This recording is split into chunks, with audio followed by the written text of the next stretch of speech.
الحمد لله الذي خلق الإنسان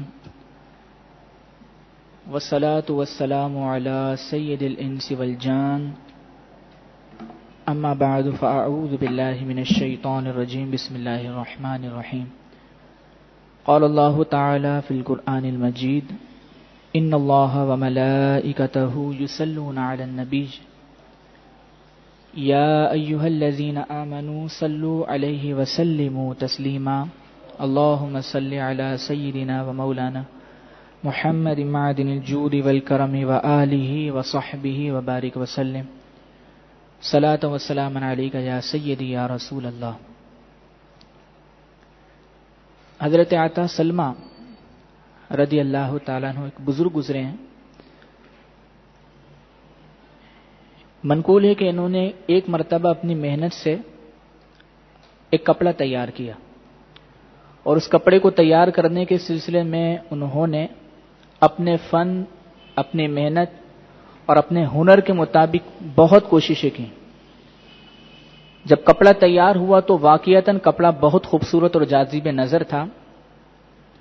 آپ نے سوچا کیوں نہ میں اسے بازار میں لے کر جاؤں اور کپڑے کے تاجر کو دکھاؤں اور اس کی قیمت لگواؤں. چنانچہ جو کپڑا آپ نے تیار کیا تھا وہ کپڑا آپ نے لیا اور بازار میں لے جا کر ایک تاجر کے سامنے پیش کیا. تاجر نے جب کپڑا دیکھا تو کپڑے دیکھنے کے بعد کہنے لگا، حضرت اس میں تو یہ عیب ہے، اس میں یہ بھی عیب ہے، اس میں یہ عیب ہے، اس میں فلاں فلاں عیب ہے. آپ کو بنانے میں یہ طریقہ اختیار کرنا چاہیے تھا، آپ کو اس کی تزئین و آرائش کے اندر یہ طریقہ اختیار کرنا چاہیے تھا، رنگ ایسا ہونا چاہیے تھا. خلاصہ یہ کہ اس کپڑے کے تاجر نے اس میں 20 عیوب بیان کر دیے. حضرت عطا سلمہ رضی اللہ تعالیٰ عنہ نے جب دیکھا کہ میں نے اتنی محنت، اپنے فن، اپنے ہنر کے مطابق کپڑا بہت بہترین تیار کیا تھا، لیکن اس کے باوجود اس میں 20 عیوب نکال دیے گئے. جب میں ایک ماہر کے پاس اپنا کپڑا لے کر آیا تو مجھے اب پتا چلا کہ اس کپڑے کے اندر کتنے عیوب ہیں. میں تو یہ سمجھتا تھا یہ کپڑا بالکل کامل ہے، میں یہ سمجھتا تھا یہ کپڑا بہت اچھا تیار ہوا ہے، لیکن جب میں ایک کامل فن میں مہارت رکھنے والے کے پاس اس کپڑے کو لے کر آیا تو مجھے معلوم ہوا کہ اس کے اندر کتنے عیوب ہیں. آپ نے زار و قطار رونا شروع کر دیا. جب کپڑے کے تاجر نے دیکھا کہ حضرت عطا سلمہ رضی اللہ تعالیٰ عنہ رونا شروع ہو گئے، اسے رحم آیا. کہنے لگا کہ حضرت آپ روتے کیوں ہیں؟ آپ جتنی قیمت مجھ سے مانگیں گے میں کپڑے کی دینے کے لیے تیار ہوں، خدا را آپ رونا تو بند کر دیجئے. حضرت عطا سلمہ رضی اللہ تعالیٰ عنہ نے فرمایا، کیا تم یہ سمجھتے ہو کہ میں کپڑے کے اندر عیوب پر رو رہا ہوں؟ میں اس لیے روتا ہوں کہ کپڑے کے اندر بہت سارے عیوب ہیں اور یہ کپڑا میں نے صحیح نہیں بنایا. نہ نہ نہ، آپ نے فرمایا میں اس لیے روتا ہوں کہ میں نے اپنے فن، اپنے ہنر، اپنی محنت، اپنی کاوش کے مطابق یہ کپڑا بہت اچھا تیار کیا تھا، لیکن جب میں ایک ماہر فن کے پاس لے کر آیا جو اس فن کے اندر مہارت رکھتا ہے، یعنی آپ کے پاس کپڑا لے کر آیا تو اس میں 20 عیوب نکل آئے. میں یہ سوچ رہا ہوں کہ میں اپنے آپ کو ایک کامل اور مکمل مسلمان تصور کرتا ہوں. جب میدان محشر میں اللہ تعالیٰ کی بارگاہ میں میرے اعمال پیش ہوں گے تو پھر کیا ہوگا؟ اس میں کتنے سارے عیوب نکل آئیں گے. تو میں یہ سوچ رہا ہوں کہ دنیا کے اندر میں ایک کپڑا تیار کرتے ہوئے اپنے فن، اپنے مہارت کے مطابق کامل تیار کرتا ہوں، لیکن جب اس فن میں مہارت رکھنے والے کے سامنے یہ کپڑا پیش کیا جاتا ہے تو 20 عیوب نکل آتے ہیں. میدان محشر میں جب اللہ کی بارگاہ میں حاضری ہوگی تو پھر اس میں کتنے سارے اعمال کے اندر عیوب اور نقائص نظر آئیں گے اور پھر کتنی زیادہ رسوائی کا سامنا ہو سکتا ہے. حضرت عطا فرماتے ہیں میں اس لیے رو رہا ہوں. اب اس واقعے کو بیان کرنے کا مقصد یہ کہ یہ تو حضرت عطا سلمہ رضی اللہ تعالی عنہ کی اپنی عاجزی انکساری تھی. یہ فکر اور یہ سوچ ہمیں ہونی چاہیے کہ آج ہم اپنے آپ کو ایک کامل اور مکمل مسلمان تصور کرتے ہیں، جبکہ حقیقت حال یہ ہے کہ ہمیں مسلمان، لفظ مسلمان کا معنی بھی صحیح نہیں معلوم. اگر ہم غور و تفکر کریں، اپنا احتساب کریں تو نہ ہمیں یہ معلوم کہ مسلمان اور مومن میں فرق کیا ہوتا ہے، دین اور شریعت میں فرق کیا ہوتا ہے، دین کا کیا معنی ہے، شریعت کا کیا معنی ہے، اللہ تبارک و تعالیٰ کی ذات سے متعلق ہمیں عقیدہ کیا رکھنا چاہیے. وہ کون کون سے عقائد و تصورات ہیں کہ اگر ہم اللہ تعالیٰ کے لیے رکھیں گے تو دین اسلام سے خارج ہو جائیں گے. وہ کون کون سے عقائد ہیں کہ اگر ہم اللہ تعالیٰ کے لیے نہ رکھیں گے تو پھر ہم مسلمان ہی نہیں، اگر ہم نہیں رکھیں گے تو پھر ہم مسلمان نہیں ہو سکیں گے. وہ کون سے عقائد ہیں جو نبی کریم صلی اللہ علیہ وسلم کے لیے، نبیوں اور رسولوں کے لیے رکھنا لازم ہے، وہ کون کون سے عقائد ہیں کہ جو جنت، دوزخ، حشر، نشر، عذاب قبر، عالم برزخ وغیرہ سے متعلق ہمیں معلومات ہونا ضروری ہیں۔ کئی مرتبہ ایسا ہوتا ہے کہ مسلمان عقائد کو نہیں سیکھتے، اور عقائد نہ سیکھنے کی بنا پر ان کے ذہن میں وہ تصورات ہوتے ہیں کہ جو صراحتاً ہمارے اسلام اور دین کے بالکل خلاف ہوتے ہیں۔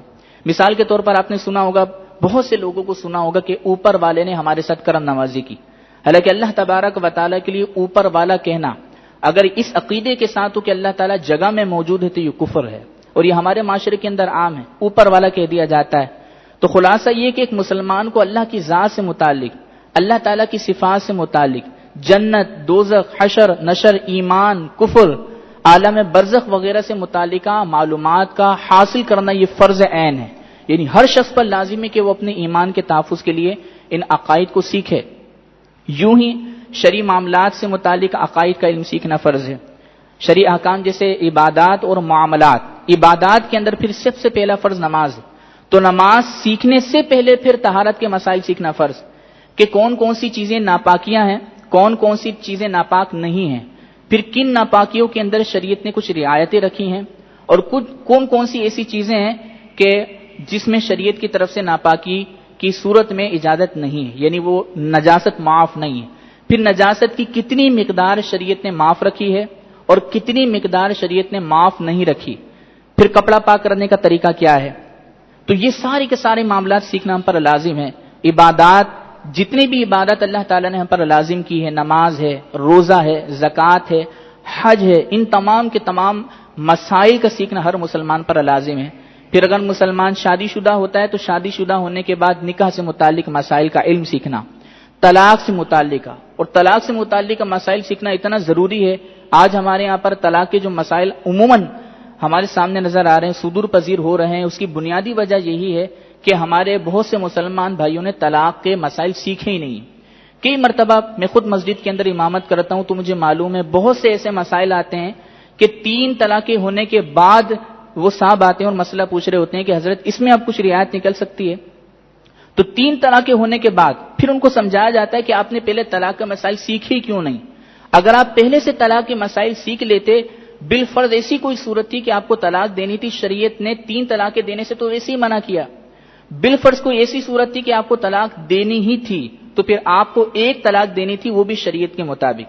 اس میں بھی بہت ساری صورتیں ہوتی ہیں کہ کب اجازت دینی ہے، کب اجازت نہیں دینی۔ تو طلاق سے متعلق مسائل ہر شادی شدہ مسلمان پر سیکھنا یہ فرض ہے۔ اسی طرح لعان ہے، زہار ہے، حرمت مسارت۔ اب یہ حرمت مسارت کا مسئلہ اتنا نازک ہے کہ اگر حرمت مسارت ثابت ہو جائے تو عورت ہمیشہ کے لیے حرام ہو جاتی۔ اگر کسی عورت کو 3 طلاقیں دے دی گئیں تو پھر بھی اس میں شریعت نے حلالے کی صورت رکھی ہے، لیکن حرمت مسارت اتنا نازک مسئلہ ہے کہ اگر حرمت مسارت ثابت ہو جائے تو عورت ہمیشہ کے لیے حرام ہو جاتی ہے۔ تو شادی شدہ مسلمان پر نکاح کے، طلاق کے، زہار کے، لعان کے، ایلا کے مسائل، ایلا یہ ہمارے معاشرے میں اب اتنا زیادہ نہیں پایا جاتا ہے، لیکن یہ مسائل ہم پر سیکھنا لازم ہے، صورتیں پائی جا سکتی ہیں۔ ایلا کے مسائل سیکھنا لازم، نہ مسائل سیکھنے کی بنا پر ہوگا کیا، کئی صورتوں میں انسان ان چیزوں میں سے کسی بھی چیز کا ارتکاب کر جائے گا اور بیوی حرام ہو جائے گی، اور وہ عدم واقفیت کی بنا پر اپنی زوجہ کے ساتھ حرام کاری کے اندر مبتلا ہو جائے گا۔ تو دوسرا ایک مسلمان پر فریضہ ہے کہ وہ اپنے معاملات، شرعی مسائل کا علم سیکھے، عبادات اور معاملات۔ عبادات سے مراد جو چیزیں اللہ تبارک و تعالی نے جن عبادات کو ہم پر لازم کیا ہے ان کا علم سیکھنا لازم ہے، اور معاملات سے مراد 2 مسلمان آپس میں جو تعلق قائم کرتے ہیں، جیسے خرید و فروخت ہے، یہ بھی معاملات کے اندر آتا ہے، نکاح ہے، یہ بھی معاملات کے اندر آتا ہے، تو معاملات سے متعلقہ علم سیکھنا فرض۔ اور تیسرا ہے ظاہری اور باطنی گناہوں کی معرفت۔ ایک مسلمان کو معلوم ہونا چاہیے کہ اللہ تبارک و تعالی نے کن کن چیزوں سے مجھے منع کیا ہے۔ پھر اس کے اندر 2 پہلو ہوتے ہیں، ظاہری گناہ، باطنی گناہ۔ وہ کون کون سے گناہ ہیں کہ جو ظاہری ہوتے ہیں، وہ کون کون سے گناہ ہیں جو باطنی ہوتے ہیں، جن کا تعلق ہمارے قلب سے ہوتا ہے۔ تو ظاہری گناہوں کی معرفت حاصل کرنا، جھوٹ، غیبت، چغلی، وعدہ خلافی، ان کی تعریفات اور ان کے معالجات، ان سے کیسے بچا جا سکتا ہے۔ اسی طرح باطنی گناہوں کا علم، حسد ہے، تکبر ہے، ریاکاری ہے، عجب ہے، ان تمام کا علم سیکھنا ہر عاقل بالغ مسلمان پر یہ فرض ہے، یہ فرض عین ہے. لیکن ان تمام کے تمام علوم میں سب سے اولین ترین فریضہ وہ ہے عقائد کا علم سیکھنا. اس کی وجہ یہ ہے کہ ایک مسلمان کے لیے سب سے قیمتی شے ایمان ہے. اگر ایمان ہوگا تو ہی دنیاوی اور اخروی کامیابی کا حصول ہو سکے گا. اور عقائد میں ذرا سا بھی بگاڑ ہو جائے یا تو انسان کافر ہو جائے گا یا پھر انسان گمراہی کے اندر مبتلا ہو جائے گا. اور یاد رکھیے گا، خدا نہ خواستہ اگر کسی کا ایمان زائل ہو گیا تو اس نے زندگی میں جتنے بھی نیکیاں کی ہوں گی وہ ساری کی ساری زائل ہو جائیں گی، سب کے سب اس کے اعمال تباہ ہو جائیں گے. اور اسی حالت کے اندر اگر وہ بالفرض انتقال کر گیا تو اس کے لیے نعوذ باللہ من ذالک ہمیشہ ہمیشہ دوزخ ہوگی. اس لیے الحمدللہ یہاں پر عقائد اسلام کورس کا آغاز کیا گیا ہے کہ جس میں انشاءاللہ تمام کے تمام وہ اسلامی عقائد کہ جو سیکھنا ہر مسلمان پر لازمی، وہ تمام کوشش یہ کی جائے گی بدلائل اور عام فہم انداز کے اندر یہاں پر سکھانے کی کوشش کی جائے. آپ کی یہ ذمہ داری ہوگی کہ آپ مکمل توجہ کے ساتھ سنیں گے، سننے کے بعد سمجھیں گے، سمجھنے کے بعد اسے بیان کرنے کی بھی کوشش کریں گے. کیونکہ جب انسان سنتا ہے، سمجھ لیتا ہے، آگے بیان نہیں کرتا تو پھر یہ ہوتا ہے کہ وہ چیزیں ذہن سے نکلنا شروع ہو جاتی ہیں. تو اگر ہم ان تین چیزوں پر مہارت حاصل کر لیں، نمبر ایک، جو عقائد بیان کیے جائیں وہ بغور سنیں، سننے کے بعد اسے سمجھیں اچھی طرح، اور اس کے بعد پھر ہم گھر جا کر ہمارے جو گھر والے ہیں ان کو جا کر یہی چیزیں، یہی عقائد سکھا دیں، تو اس سے وہ عقائد ہمارے ذہن میں راسخ بھی ہو جائیں گے اور پھر ہمیں اس بیان کرنے کا ملکہ بھی آہستہ آہستہ پیدا ہوتا جائے گا. تو انشاءاللہ عقائد اسلام کورس میں یہ کلاسز روزانہ 9 سے 10 بجے تک ہوں گی. اب کوشش کیجئے روزانہ تشریف لائیے اور روزانہ ان عقائد اسلام کورس کو اٹینڈ کیجئے. انشاءاللہ وہ علم اور وہ انشاءاللہ عقائد کا علم آپ کو حاصل ہوگا کہ جو ہم سب کے ایمان کے تحفظ اور ہم سب کے ایمان اور عقائد کی پختگی کا ذریعہ ہوگا. اللہ تبارک و تعالی ہم سب کو ان عقائد کے تمام کی تمام نشستوں کے اندر شرکت کرنے کی توفیق عطا فرمائے.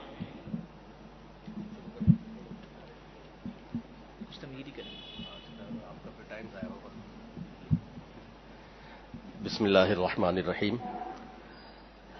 جیسا کہ آپ نے سماعت کیا کہ علم عقائد کتنا ضروری ہے.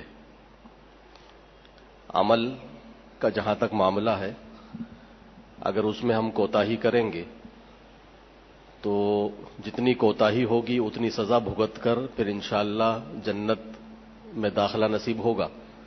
لیکن اگر عقیدے میں گڑبڑ ہوئی اور عقیدہ درست نہ ہوا تو پھر تو ظاہر ہے کہ اگر اس کا عقیدہ بد ہے، مسلمان نہیں رہے گا تو پھر ہمیشہ ہمیشہ کے لیے جہنم میں جائے گا. تو اس اعتبار سے ایک مسلمان کے لیے عقائد کا علم سیکھنا بے حد ضروری ہے.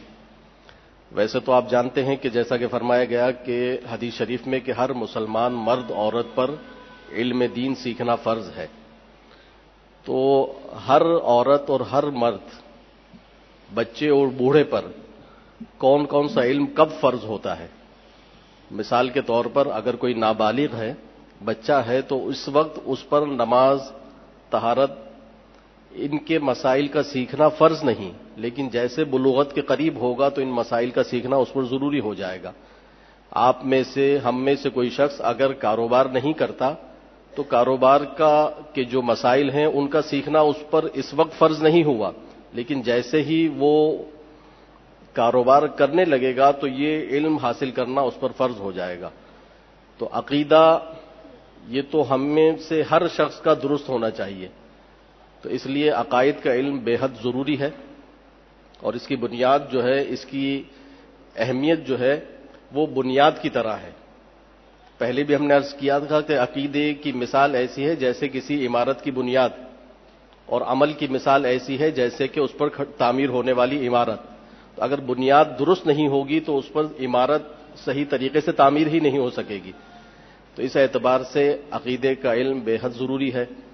آپ حضرات، ہم لوگ یقیناً خوش نصیب ہیں کہ اللہ تعالیٰ نے ہمیں یہ توفیق بخشی کہ ہم اس علم کو حاصل کرنے کے لیے یہاں جمع ہوئے، اور ان کے شکر گزار ہیں ہمارے مفتی محمد عرفان مدنی صاحب کی کہ ماشاءاللہ انہوں نے وقت نکالا اور اس علم کو سکھانے کے لیے یہاں تشریف لائیں گے. تو یہ ہم سب کی خوش نصیبی ہے.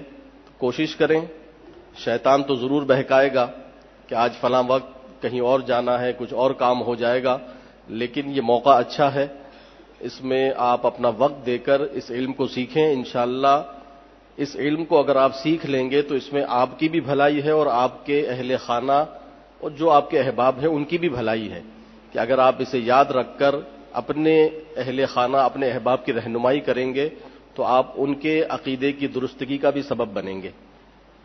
تو ضرور اس میں شرکت کریں. بہت سے مسائل جن سے ہم ناواقف ہیں، آپ اس میں انشاءاللہ اللہ تبارک و تعالیٰ کی ذات و صفات کے حوالے سے بھی عقیدہ سیکھیں گے. تو بہت سی ایسی باتیں ہیں جو ہمیں ناعلمی کی بنا پر ہم ایسی کر جاتے ہیں جو بسا اوقات کفریہ عبارتیں ہوتی ہیں جو ہمارے منہ سے نکل جاتی ہیں. اور عموماً ہمارے ذہن میں یہ ہے کہ کسی چیز کا ہمیں علم نہیں اور ہم نے وہ کر لیا تو یہ تو معاف ہے. تو یہ جان لیجئے کہ شریعت میں ایسا نہیں ہے. جس چیز کا علم حاصل کرنا آپ پر فرض ہے، آپ نے وہ علم حاصل نہیں کیا اور لا علمی میں گناہ کر لیا تو اس کا دوہرا گناہ ہے. ایک تو اس عمل کے کرنے کا اور دوسرا لا علمی اور جہالت کا.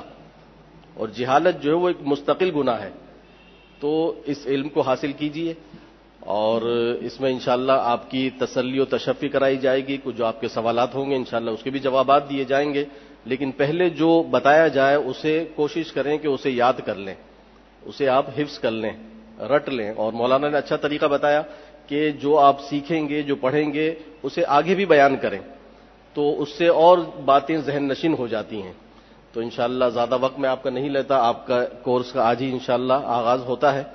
اللہ تبارک و تعالی مجھے اور آپ کو اسے سیکھنے کی اور جو باتیں سیکھیں اسے آگے پہنچانے کی توفیق عطا فرمائے.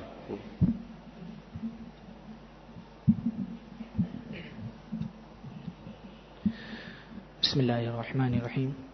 نوٹس میں ہم نے سب سے پہلے علم دین کی اہمیت و فرضیت کو تحریر کیا ہے. یہ اس وجہ سے کیونکہ جب تک کسی چیز کی اہمیت کا اندازہ نہیں ہوتا تب تک دل اس کی طرف مائل نہیں ہوتا. دوسرا، ساتھ ساتھ کئی مرتبہ ایسا ہوتا ہے کہ جب تک ہم کسی چیز کا فائدہ نہیں سمجھتے تب تک ہمیں اس کی طرف ہمارا دل مائل نہیں ہوتا. تو یہاں پر اہمیت ذکر کی ہے. علم دین کی فضیلت اور فائدہ میں آپ کے سامنے عرض کر دیتا ہوں. رحمت دو عالم صلی اللہ علیہ وسلم نے ارشاد فرمایا، امام فخر الدین رازی رحمۃ اللہ تعالی علیہ نے تفسیر کبیر میں حدیث پاک کو نقل فرمایا اور یہ سب ہم سب کے لیے بشارت ہے. یہ حدیث پاک رحمت دو عالم صلی اللہ علیہ وسلم نے ارشاد فرمایا، من احب ان ينظر الى اتقاء الله من النار فلينظر الى المتعلمین. آقا دو عالم صلی اللہ علیہ وسلم نے ارشاد فرمایا، جو اس بات کو پسند کرتا ہو کہ وہ اللہ کے ان بندوں کی زیارت کرے جنہیں دوزخ سے آزاد کر دیا گیا ہو، فرمایا فَلْيَنْظُرْ إِلَى الْمُتَعَلِّمِينَ، تو وہ علم دین حاصل کرنے والوں کی زیارت کر لے. تو یہ ہم سب کے لیے خوشخبری ہے چونکہ ہم تعلم دینیہ کے لیے یہاں پر حاضر ہوئے ہیں، علم سیکھنے کے لیے حاضر ہوئے ہیں. تو یہ بشارت ہم سب کے لیے نبی کریم صلی اللہ علیہ وسلم کی جانب سے ہے کہ فرمایا کہ جو اللہ کے ان بندوں کی زیارت کرنا چاہے کہ جنہیں جہنم سے آزاد کر دیا گیا، فرمایا فَلْيَنْظُرْ إِلَى الْمُتَعَلِّمِينَ، تو وہ علم دین حاصل کرنے والوں کی زیارت کرے. اور بات یہاں پر بھی ختم نہیں ہوتی بلکہ آگے نبی کریم صلی اللہ علیہ وسلم نے ہم سب کے لیے ایک اور بشارت عطا فرمائی. فرمایا ما من متعلم یختلف الی باب عالم، فرمایا کہ کوئی بھی ایسا شخص نہیں ہے کہ جو علم دین حاصل کرنے کے لیے عالم کے دروازے پر جاتا ہو، الا کتب اللہ لہ بکل قدم عبادت سنہ. اللہ تبارک و تعالی کوئی بھی شخص ایسا نہیں ہے کہ جو علم دین حاصل کرنے کے لیے عالم کے دروازے پر جائے اور اللہ تعالیٰ اس کے ہر قدم کے بدلے ایک ایک سال کا ثواب نہ لکھے. یعنی جو شخص بھی علم دین حاصل کرنے کے لیے جاتا ہے، عالم کے دروازے کی یہاں پر قید اتفاقی ہے، یعنی ویسے ہی ذکر کر دی گئی، اصل ہے علم دین حاصل کرنا. تو فرمایا جو بھی علم دین حاصل کرنے کے لیے عالم کے پاس جاتا ہے، فرمایا ہر قدم کے بدلے ایک ایک سال کی عبادت کا ثواب.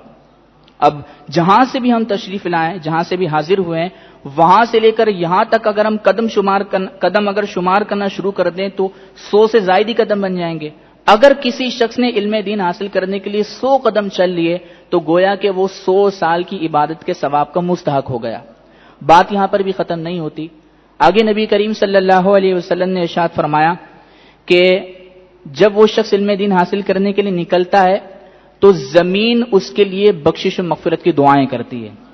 جب زمین پر چلتا ہے تو زمین اس کے لیے بخشش کی دعائیں کرتی ہے، اور جب زمین اس کے لیے بخشش کی دعائیں کرتی ہے تو کیا ہوتا ہے ہوتا یہ کہ وَيُصْبِحُ وَيُمْسِي مَغْفُورًا لَهُمْ، فرمایا کہ جب زمین اس کے لیے بخشش کی دعائیں کرتی ہے تو جب وہ صبح کرتا ہے تو بخشا ہوا ہوتا ہے، اور جب وہ شام ہوتی ہے تو وہ بخشا ہوا ہوتا ہے.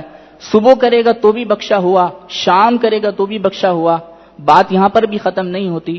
آگے نبی کریم صلی اللہ علیہ وسلم نے ارشاد فرمایا کہ اللہ تبارک و تعالی اس کے لیے جو علم دین حاصل کرنے کے لیے گھر سے نکل پڑا ہے، ہر قدم کے بدلے جنت میں ایک ایک شہر بنا دیتا ہے.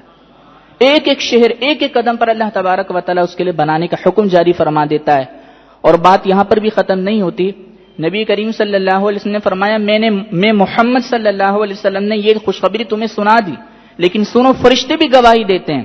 فرشتے اس بات کی گواہی دیتے ہیں کہ یہ شخص اللہ تبارک و تعالیٰ کے ان خوش نصیب بندوں میں سے ہے جنہیں دوزخ سے آزاد کر دیا گیا. تو غور کیجئے کہ یہ کتنی بڑی خوش نصیبی کی بات ہے کہ خود نبی کریم صلی اللہ علیہ وسلم اپنی زبان مقدسہ سے ارشاد فرمانا ہے کہ عالم جو علم دین حاصل کرنے کے لیے چلتا ہے اس کو ایک فضیلت یہ حاصل ہوتی ہے کہ اس کے سابقہ گناہوں کی بخشش کر دی جاتی ہے. زمین پر چلتا ہے تو زمین اس کے لیے بخشش کی دعائیں کرتی ہے. ہر قدم پر 1 سال کی عبادت کا ثواب لکھا جاتا ہے. ہر قدم پر جنت میں اس کے لیے شہر بنا دیا جاتا ہے. خود نبی کریم صلی اللہ علیہ وسلم بھی اس کے لیے دوزخ سے آزاد ہونے کی خوشخبری ارشاد فرماتے ہیں، اور ساتھ ساتھ فرشتے بھی اس کے لیے دوزخ سے آزادی کی خوشخبری عطا فرما دیتے ہیں. ایک حدیث میں آیا نبی کریم صلی اللہ علیہ وسلم نے ارشاد فرمایا من سلک طریقا یلتمس فیہ علما، فرمایا کہ جو بھی شخص کسی راستے پر اس لیے چلتا ہے کہ وہ علم دین حاصل کرے گا، فرمایا سہل اللہ لہ بہ الی طریق الجنہ، فرمایا اللہ تبارک و تعالی اس کے لیے جنت کا راستہ آسان فرما دیتا ہے. اور آپ کو معلوم ہے کہ جنت کا راستہ آسان نہیں ہے. اس کا ایک ظاہری معنی میں آپ کو عرض کر دیتا ہوں. ایک ظاہری معنی جنت کا راستے سے مراد ہے پل صراط پر گزرنا، کیونکہ دخول جنت کے لیے ہر ایک کو پل صراط سے پار ہو کر داخل جنت ہونا پڑے گا. تو گویا کہ نبی کریم صلی اللہ علیہ وسلم نے ارشاد فرمایا کہ جو علم دین کے راستے پر چل پڑتا ہے اللہ تبارک و تعالی اس کے لیے پل صراط پر گزر کر داخل جنت ہونا آسان فرما دیتا ہے. اس کے اور بہت سے معنی ہیں، لیکن ایک ظاہری معنی یہ بھی علماء نے بیان فرمایا کہ اللہ تعالیٰ اس کے لیے پل صراط پار کرنا آسان فرما دیتا ہے. وہ تیزی کے ساتھ پل صراط پار کر کے داخل جنت ہو جائے گا. لہذا ہم سب کے لیے خوش نصیبی کی بات ہے کہ ہم سب الحمدللہ یہاں پر علم دین حاصل کرنے، علم دین سیکھنے سکھانے کے لیے آئے ہیں. تو جو فضیلت نبی کریم صلی اللہ علیہ وسلم نے متعلم دین کے لیے ارشاد فرمائی وہ سب انشاءاللہ ہم سب کو حاصل ہوں گی. اب علم دین کی اہمیت کیا ہے؟ اس میں قرآن مجید فرقان حمید کی آیہ کریمہ ہے. نوٹس کے اندر دیکھیے اللہ تعالیٰ نے ارشاد فرمایا وَمَا كَانَ الْمُؤْمِنُونَ لِيَنْفِرُوا كَافَّةً فَلَوْلَا نَفَرَ مِنْ كُلِّ فِرْقَةٍ مِّنْهُمْ طَائِفَةٌ لِيَتَفَقَّهُوا فِي الدِّينِ وَلِيُنذِرُوا قَوْمَهُمْ إِذَا رَجَعُوا إِلَيْهِمْ لَعَلَّهُمْ يَحْذَرُونَ. اللہ تعالیٰ نے ارشاد فرمایا ترجمہ، اور مسلمانوں سے یہ تو نہیں ہو سکتا کہ سب کے سب نکلیں، یعنی ایسا تو نہیں ہو سکتا کہ سارے مسلمان اپنے گھروں میں تالے لگا کر علم دین حاصل کرنے کے لیے نکل پڑیں. یہ تو نہیں ہو سکتا. کیا ہو سکتا ہے؟ فرمایا تو کیوں نہ ہو کہ ان کے ہر گروہ میں سے ایک جماعت نکلے کہ دین کی سمجھ حاصل کریں اور واپس آ کر اپنی قوم کو ڈر سنائیں اس امید پر کہ وہ بچیں. اس آیہ کریمہ میں بنیادی طور پر اللہ تبارک و تعالی نے علم دین حاصل کرنے کا حکم ارشاد فرمایا ہے کہ یہ تو نہیں ہو سکتا کہ سارے کے سارے اپنے گھر کو بند کر کے اپنے گھروں سے نکل آئیں. یہ تو نہیں ہو سکتا. تو پھر کیوں نہ ایسا ہو کہ ہر جگہ سے ہر جماعت سے ایک گروہ تیار ہو اور وہ علوم دینی حاصل کرنے کے لیے نکلیں اور کیا کریں؟ علم دین حاصل کریں. اس میں اللہ تبارک و تعالی نے 4 چیزیں ارشاد فرمائیں. فلولا نفر من كل فرقة منهم طائفة، فرمایا کیوں نہ ہو کہ ہر جماعت سے ایک گروہ نکلے. اس کا مطلب یہ کہ مسلمانوں کے گروہوں کو علم دین حاصل کرنے کے لیے نکلنے کی اس میں ترغیب اور حکم جاری کیا گیا ہے. اس کا مطلب ہر مسلمان کی سب سے پہلے ذمہ داری ہے کہ وہ اپنے دین کو سمجھنے کے لیے گھر سے نکلے. نفر کا معنی ہوتا ہے گھر سے نکلنا. تو معلوم یہ ہوا کہ علم دین حاصل کرنے کے لیے گھر سے نکلنا ہوگا. یہ نہیں ہو سکتا کہ گھر کے اندر آ کر ہمیں کوئی علم سکھائے گا آپ کا دین یہ ہے، آپ کا اسلام یہ ہے، یہ تو نہیں ہوگا. تو فلولا نفرہ کے اندر ہمیں یہ ترغیب دی گئی ہے کہ ہمارے ہر جماعت سے ایک گروہ نکلے، گھر سے نکلے. گھر سے نکلنے کے بعد کیا کرے؟ لیتفقہوا فی الدین، وہ دین کی سمجھ حاصل کرے. دین کی سمجھ حاصل کرنے میں پھر 2 اشارے ہمیں دیے گئے. کہ جہاں دین کی بات ہو پہلے اس دین کی بات کو بغور سنا جائے، دین کی بات کو سننے کے بعد اس کو اچھی طرح سمجھا جائے، کیونکہ بغیر سنے سمجھ حاصل نہیں ہو سکتی۔ تو اس کے اندر دو پہلو دیے گئے کہ دین کی بات کو پہلے اچھی طرح سنیں اور اس کے بعد کامل فہم حاصل کریں، اور آگے چوتھا اشارہ دیا گیا کہ اپنے تک محدود نہیں رکھنا، وَلِيُنذِرُوا قَوْمَهُمْ إِذَا رَجَعُوا إِلَيْهِمْ لَعَلَّهُمْ يَحْذَرُونَ، اور چاہیے کہ وہ جا کر واپس لوٹنے کے بعد اپنی قوم کو یہ ساری کی ساری چیزیں سنائیں، یعنی ان کو ڈر سنائیں۔ کیا مطلب ڈر سنائیں؟ کہ اللہ تبارک و تعالیٰ ان چیزوں پر، ان نافرمانی کرنے پر یہ عذابات، یہ وعیدات اللہ تعالیٰ کی جانب سے جاری کیے گئے ہیں۔ تو اس میں بنیادی طور پر 4 چیزوں کی طرف ہمیں ترغیب دلائی گئی کہ علم دین حاصل کرنے کے لیے گھر سے نکلنا ہے، دوسرا علم دین کو بغور سماعت کرنا ہے، تیسرا اس کو اچھی طرح سمجھنا ہے، صرف سننا نہیں ہے، کیونکہ کئی مرتبہ ایسا ہوتا ہے کہ ہم سن رہے ہوتے ہیں لیکن ہماری توجہ کہیں اور ہوتی ہے، مکمل طور پر اس لیکچر کی طرف ہماری توجہ نہیں ہوتی۔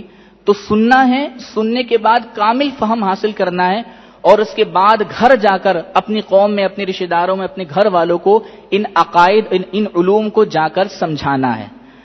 آگے نبی کریم آگے اس آیت کی تفسیر صدر الافاضل حضرت علامہ مولانا سید محمد نعیم الدین مراد آبادی رحمت اللہ تعالی علیہ کے حوالے سے ذکر کی گئی۔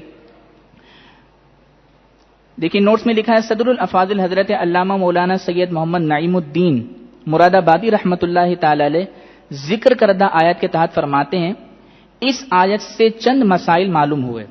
مسئلہ، علم دین حاصل کرنا فرض ہے، جو چیزیں بندے پر فرض اور واجب ہیں اور جو اس کے لیے ممنوع و حرام ہیں اس کا سیکھنا فرض عین ہے۔ فرض عین کا مطلب یہ کہ بذات خود ہر ایک پر لازم ہے۔ یہ نہیں ہو سکتا کہ میں اگر ایک چیز مجھ پر لازم ہے تو میں اپنے بھائی کو کہہ دوں بھائی آپ میری طرف سے سیکھ کر آ جاؤ، ایسا نہیں ہو سکتا۔ فرض کی 2 قسمیں ہوتی ہیں، ایک ہوتا ہے فرض عین، ایک ہوتا ہے فرض کفایہ۔ فرض عین کا مطلب ہوتا ہے کہ یہ چیز جو اللہ کی جانب سے لازم کی گئی ہے ہر ایک پر بذات خود لازم ہے، کوئی اور ادا کر دے تو اس کی طرف سے یہ لازم جو اس پر لازم کیا گیا ہے وہ ادا نہیں ہوگا، یہ بری ذمہ نہیں ہوگا۔ جیسا کہ نماز ہر مسلمان پر فرض عین ہے، تو یہ نہیں ہو سکتا کہ میں کہوں کہ بھائی زور کی نماز اپنے بھائی کو کہوں میری طرف سے جا کر پڑھ لینا۔ کیوں نہیں کہہ سکتا؟ کیونکہ نماز فرض عین ہے، کسی اور کے ادا کرنے سے ادا نہیں ہو سکتی۔ تو خلاصہ کلام یہ کہ علم دین حاصل کرنا فرض عین ہے، ہر ایک پر بذات خود لازم ہے، کسی اور کے ادا کرنے سے یہ ادا نہیں ہو سکتا۔ تو آپ نے فرمایا کہ اس کا سیکھنا فرض عین ہے اور اس سے زائد علم کا حاصل کرنا فرض کفایہ۔ آگے نبی کریم صلی اللہ علیہ وسلم کا ارشاد، نبی کریم صلی اللہ علیہ وسلم نے ارشاد فرمایا، طلب العلم فریضۃ علی کل مسلم، یعنی ہر مسلمان مرد و عورت پر علم دین حاصل کرنا فرض ہے۔ اب یہاں سوال یہ پیدا ہوتا ہے کتنا علم حاصل کرنا فرض؟ کیا عالم بننا فرض ہے؟ کیا مفتی بننا فرض ہے؟ کیا شیخ الحدیث بننا فرض ہے؟ کیا فرض ہے؟ اس کی شرح کرتے ہوئے حضرت علامہ مناوی رحمت اللہ تعالی علیہ کیا ذکر فرماتے ہیں؟ دیکھیے لکھا ہے، حضرت علامہ مناوی رحمت اللہ تعالی علیہ ذکر کردہ حدیث میں فرض علم کی وضاحت کرتے ہوئے ارشاد فرماتے ہیں، وَهُوَ الَّذِي لَا يُعْذَرُ الْمُكَلَّفُ فِي الْجَهْلِ بِهِ، یعنی وہ علم جس سے ناواقف ہونے پر مکلف کے عذر کو قبول نہ کیا جائے، اس علم کو سیکھنا فرض ہے۔ مکلف کہتے ہیں ہر عاقل بالغ مسلمان کو، کوئی مسلمان عاقل ہے اور وہ بالغ ہو جائے تو اسے مکلف کہا جاتا ہے۔ تو اس حدیث کی وضاحت کرتے ہوئے علامہ مناوی فرماتے ہیں کہ ہر وہ علم جس سے ناواقف ہونے پر مکلف کے عذر کو قبول نہ کیا جائے وہ علم سیکھنا فرض ہے۔ کیا مطلب یہ کہ جتنے بھی ضروری علم نبی کریم صلی اللہ تبارک و تعالی نے ہم پر لازم کیے ہیں اور اس کو نہ حاصل کرنے کی بنا پر ہماری پکڑ ہوگی، وہ علم حاصل کرنا فرض ہوگا۔ وہ کون کون سے علوم وہ آگے ذکر کیے جاتے ہیں، مزید اس کی وضاحت سماعت فرمائیے۔ حضرت علامہ سید محمد امین ابن عابدین شامی رحمۃ اللہ تعالی علیہ فرماتے ہیں، اعلم ان تعلم العلم یکون فرض عین وهو بقدر ما يحتاج لدینہ، فرماتے ہیں کہ جان لیجئے کہ علم سیکھنا فرض عین ہے اور اس سے مراد اتنی مقدار ہے کہ جس کی دین میں ضرورت پڑتی ہے۔ کہاں کہاں دین میں ضرورت پڑے گی وہ آگے انشاءاللہ عرض کیا جاتا ہے۔ امام اہل سنت اعلی حضرت امام احمد رضا خان رحمت اللہ تعالی علیہ مذکورہ بالا حدیث کی توضیح یعنی وضاحت کرتے ہوئے فرماتے ہیں، یہ جو اوپر ذکر کی گئی حدیث، اس حدیث کا مفاد یہ ہے، فائدہ یہ ہے کہ ہر مسلمان مرد و عورت پر طلب علم کی فرضیت ثابت ہے، یعنی ہر مسلمان پر علم حاصل کرنا فرض ہے۔ تو فرمایا تو یہ صادق نہ آئے گا مگر اس علم پر جس کا تعلم سیکھنا فرض عین ہو، یعنی فرمایا کہ اس علم سے مراد وہ علم ہے جو حاصل کرنا فرض عین ہے، اور فرض عین نہیں مگر ان علوم کا سیکھنا جس کی طرف انسان بالفعل اپنے دین میں محتاج ہوتا ہے۔ کیا مطلب؟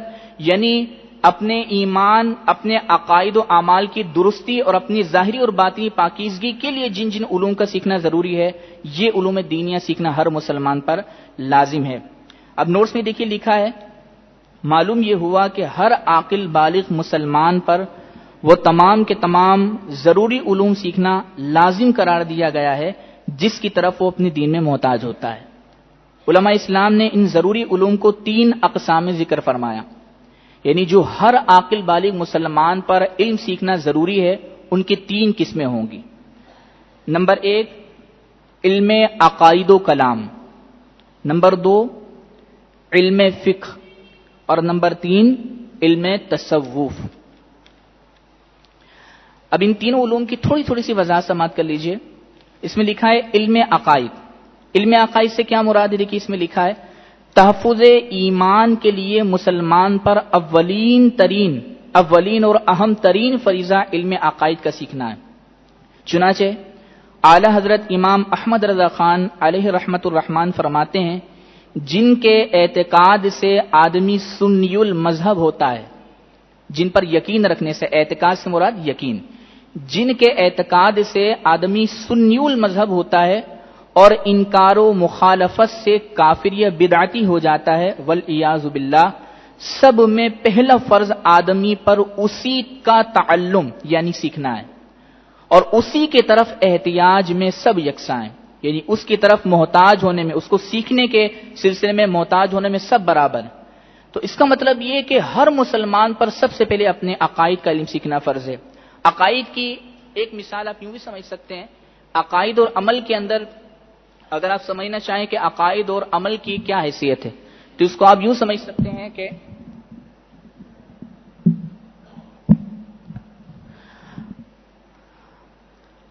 عقیدے کی مثال ایک عدد کی طرح ہے اور عمل کی مثال یہ صفر کی طرح ہے۔ آپ سمجھتے ہیں، ہر شخص ذی شعور ہے، عدد کی مستقل کوئی حیثیت ہوتی ہے۔ اگر آپ عدد کو الگ سے بھی ذکر کر دیں، جیسے 1 ہے، 1 کو اب الگ سے بھی لکھ دیں تو اس کی اپنی مستقل کوئی حیثیت ہوتی ہے، لیکن 0 کو آپ الگ سے لکھیں تو اس کی مستقل کوئی حیثیت نہیں ہوتی۔ تو عقیدے کی مثال ہے عدد کی طرح کہ عقیدہ ہوگا تو ہی عمل اللہ تبارک و تعالیٰ کی بارگاہ میں مقبول ہوں گے، عدد ہوگا تو ہی 0 عدد سے مل کر کوئی حیثیت رکھے گا، لیکن اگر عقیدہ نہیں ہوگا، عقیدے کے اندر بگاڑ ہوگا تو اعمال جتنے بھی کیے جائیں سب کے سب تباہ و برباد ہو جائیں گے، یعنی اس کی کوئی حیثیت نہیں ہوگی۔ جس طرح آپ عدد کو لکھیں تو اس کی مستقل کوئی حیثیت ہے، اور آپ 0 کو لکھیں تو اس کی مستقل کوئی حیثیت نہیں ہے، تو اس کی بالکل یہی مثال عقیدے کی ہے۔ اب عقیدہ اگر کسی کا صحیح ہو تو اس نے اگر اعمال کیے نہ ہو تو بھی اس کے لیے نجات آخرت ممکن ہے، یعنی اگر عقیدہ صحیح ہے، اس نے زندگی میں کوئی نیک عمل نہیں کیا، آخرت میں وہ کامیاب ہو سکتا ہے۔ اگر اللہ تبارک و تعالیٰ معاف فرما دے، یہ اس کی مشیت پر موقوف ہے، معاف فرما دے تو انسان داخل جنت ہو سکتا ہے۔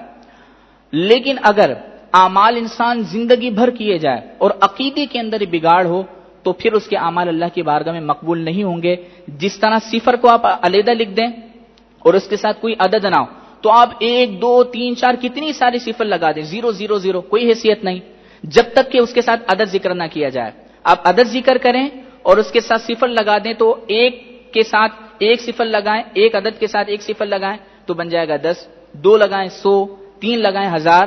تو اس کا مطلب یہ ہوا کہ 0 کی اپنی کوئی حیثیت نہیں ہے۔ کب تک حیثیت نہیں ہے؟ جب تک کہ اس کے ساتھ عدد نہ ہو۔ یوں ہی اعمال کی اس وقت تک کوئی حیثیت نہیں ہے کہ جب تک کہ اس کے ساتھ عقائد درست نہ ہو۔ تو بس اس کو آپ اس طرح سمجھ سکتے ہیں کہ عقیدے کی مثال عدد کی طرح ہے اور اعمال کی مثال یہ 0 کی طرح ہے۔